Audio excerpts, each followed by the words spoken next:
Good morning class.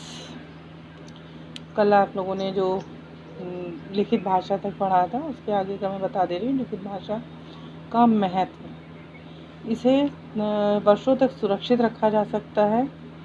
आने वाली पीढ़ियाँ भी इसका लाभ उठा सकती हैं, यानी कि जो हम लोग लिखित में जो भी लिखते हैं उस चीज़ को आने वाले समय में जो भी बच्चे हैं या जो भी पीढ़ियाँ हैं वो लोग आसानी से इसको देख समझ सकते हैं, इसको पढ़ सकते हैं। ये भाषा को मानक रूप प्रदान करती है, यानी कि जो ये भाषा है इसमें कुछ चीज़ें ऐसी भी हैं जो कि हम मनुष्यों के द्वारा कुछ चेंज किए गए हैं, जो कि मैं जैसे यहाँ बता देती हूँ आपको।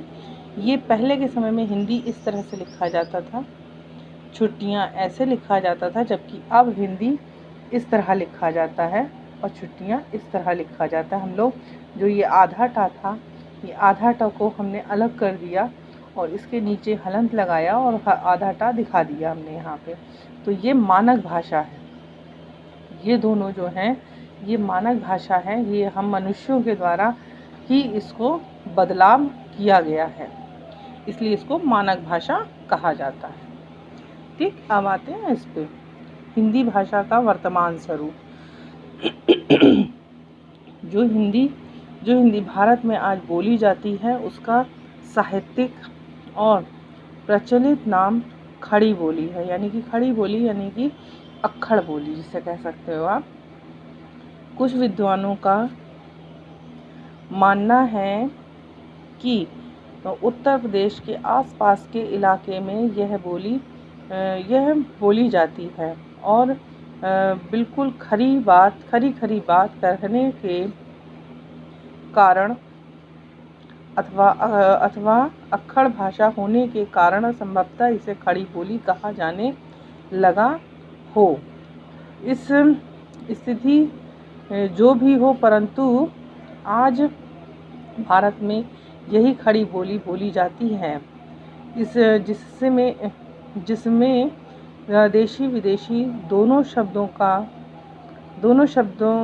दोनों प्रकार के शब्द व्यवहार में आते हैं। इसमें संस्कृत, प्राकृत, पाली, अपभ्रंश, राजस्थानी, ब्रज, अवधी,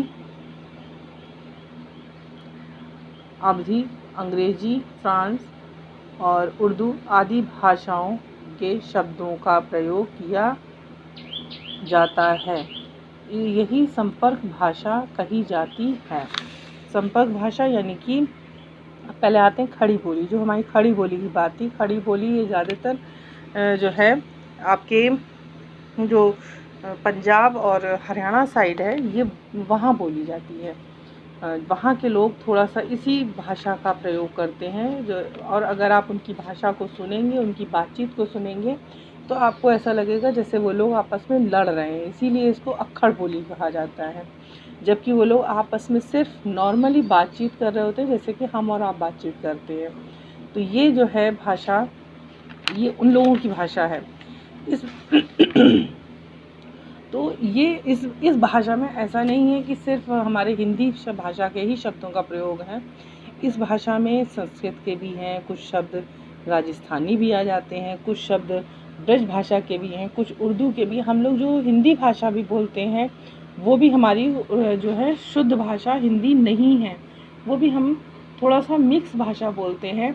एक सेंटेंस में अगर आप कभी ध्यान देंगे तो आपके एक ही सेंटेंस में कई भाषाओं के शब्दों का प्रयोग किया जाता है, तभी हम नॉर्मली एक भाषा अपनी बोल पाते हैं। अब आते हैं संपर्क भाषा। जो भाषा वैचारिक, सांस्कृतिक और भाषाई स्तर पर जोड़ने का कार्य करे उसे संपर्क भाषा कहते हैं।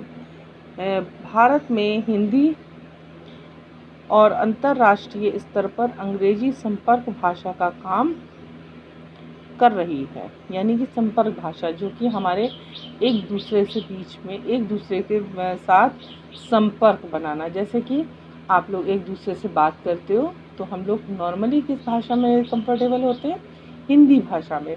आप लोग हिंदी भाषा में ही नॉर्मल बात करते हैं। तो ये हमारी संपर्क भाषा है, जो एक दूसरे के साथ हम कनेक्ट हो जाएं। और अगर अंतर्राष्ट्रीय यानी कि बाहर विदेशों में अगर जाते हैं हम, तो वहाँ पे ज़्यादातर इंग्लिश भाषा यानी कि अंग्रेज़ी भाषा का ही प्रयोग किया जाता है। वहाँ पे अगर आपको एक गिलास पानी भी चाहिए तो आपको इंग्लिश में ही बात करनी पड़ेगी। या हम लोग अब जैसे इंडिया में हम लोग कहीं भी जाते हैं तो आप कहीं पे भी चले जाइए, हर जगह आपको हिंदी भाषा बोलने वाले लोग अवश्य मिल जाएंगे। ऐसा नहीं है कि वहाँ पे हिंदी, ऐसा हो सकता है जैसे कि हम लोग अगर गुजरात जाएं तो वहाँ ज़्यादातर लोग गुजराती बोलते हैं, लेकिन अगर 10 लोग हमें गुजराती भाषा बोलने वाले मिलेंगे तो उन्हीं में से एक कोई ऐसा भी मिलेगा जो कि हमारे साथ हिंदी भाषा को समझ भी सकता होगा और बोल भी सकता होगा। तो हिंदी भाषा हमारी संपर्क भाषा कही जाती है। भारत के अलग अलग भाषा भाषी प्रांतों के लोग जिस भाषा में एक दूसरे से विचारों का आदान प्रदान करते हैं वह भी संपर्क भाषा कहलाती है। जैसे कि उत्तर भारत के निवासी दक्षिण पश्चिम और पूर्वी भारत में जाकर एक दूसरे से हिंदी भाषा में ही संपर्क स्थापित करते हैं। आज हम लोग संपर्क भाषा तक पढ़ते हैं। इसके बाद अब जब शुरू करेंगे तो राजभाषा से शुरुआत करेंगे, ठीक है।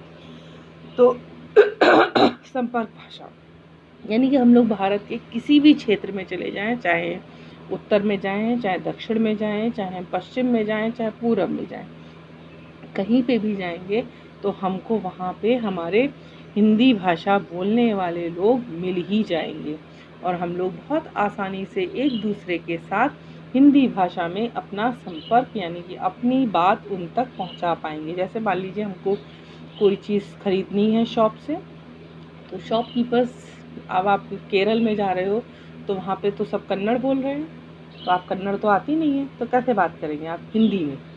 तो आप या फिर इंग्लिश में थोड़ा बहुत उसमें इंग्लिश मिक्स कर देंगे, क्योंकि जो लोग अदर जगह के लोग होते हैं वो लोग इन इंग्लिश को भी थोड़ा बहुत जानते हैं। तो ये दो भाषाएं ऐसी हैं जो अंग्रेज़ी और हिंदी, ये दोनों ही भाषाएं ऐसी हैं जो कि हमारी संपर्क भाषा कहलाती हैं, जो कि एक दूसरे तक हमारी बातों को पहुंचाती हैं। थैंक यू क्लास, आज हम यहाँ पे ही इसको ख़त्म करते हैं। अब इसके आगे का हम लोग कल पढ़ेंगे और इस वीडियो को आप लोग बार बार देखिएगा ताकि आपको लिखित भाषा का महत्व और खड़ी बोली क्या है वो और संपर्क भाषा हमारी क्या है ये आपको एकदम क्लियर हो जाएगा, ठीक है। Thank you.